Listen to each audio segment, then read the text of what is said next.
people, nongeye kubasuhuza inshuti bakunzi ba Kigali Trending TV. Nkabanje rero nje kubabwira inkuru rero turi buvuga uyu munsi ni inkuru y'akababaro, inkuru y'ikipe y'igihugu yacu Amavubi, ikipe y'igihugu y'u Rwanda,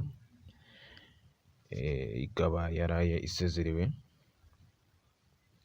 mu marira menshi n'agahinda. Abakinnyi, abatoza, staff yose ndetse n'abakunzi b'u Rwanda n'inshuti zabo bose bakaba bari mu gahinda kubw'ikipe yabo. Reka dutangire rero tubabwira yuko umukino uko wagenze muri makeya. Umukino watangiye ikipe y'igihugu ya Guinea yakinaga n'u Rwanda ibona umutuku ku munota wa 14, hanyuma Amavubi abantu benshi batanya bati ewana ko byagenda kose tugize amahirwe, iyi ni chance yo gukina n'abantu 10.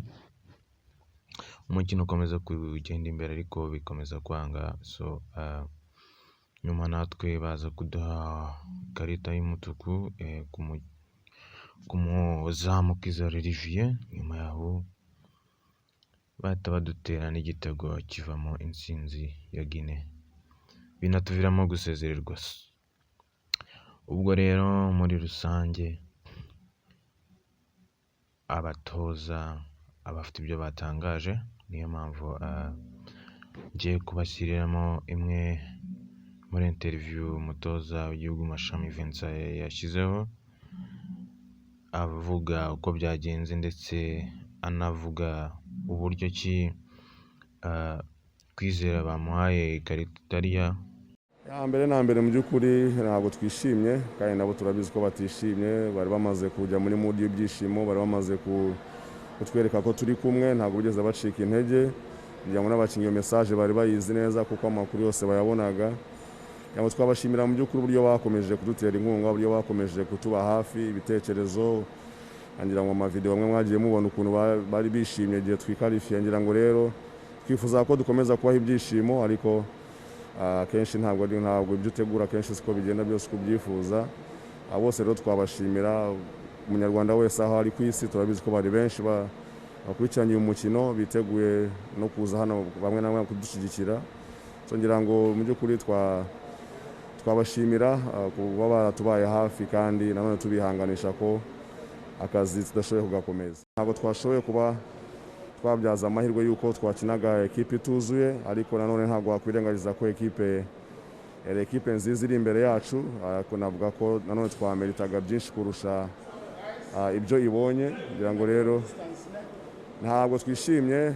Nanone urebye n'ukuntu ikosa twaboneyeho ikarita y'umutuku naryo, urebye mu mashusho, ngira ngo ababibonye babibonye ko Olivier nta kosa yigeze akorera uriya mukinnyi, ariko ngira ngo umukinnyi yabaye umuhanga cyane, yakiniye ku bwenge bw'abasifuzi, ngira ngo yabarushije ubwenge niba ariko navuga. Hanyuma babona kufra turayitsindwa, hanyuma tunatakazamo n'umukinnyi. Ngira ngo ibyo byose rero byatumye umukino wacu utatugendekera neza muri rusange, ariko rimwe na rimwe ugomba kubyemera. Twabyemeye, ntabwo twajya kurega, ntabwo twajya kuko ni iminota 90. Ubu ngira ngo ni ukureba iby'ubutaha. Nk'abanyarwanda twese muri rusange nk'uko twabikoze, ndumva twakomeza gushyigikira ikipe yacu. Naho yageze ntitwari tuyizeye, gusa mu by'ukuri tureke kubacira urubanza cyangwa se nta kibazo. Batwetse ibyishimo nubwo bidakomeje, ariko bizaza.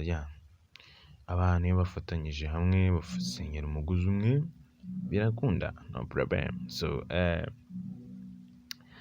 nkomeza kwibutsa yuko this is the first video on this channel, so you have to press subscribe. Kandi subscribe kabisa aho ngaho twimanukire, kubera ko mu by'ukuri aho ngubu aho isi igeze no gufashanya.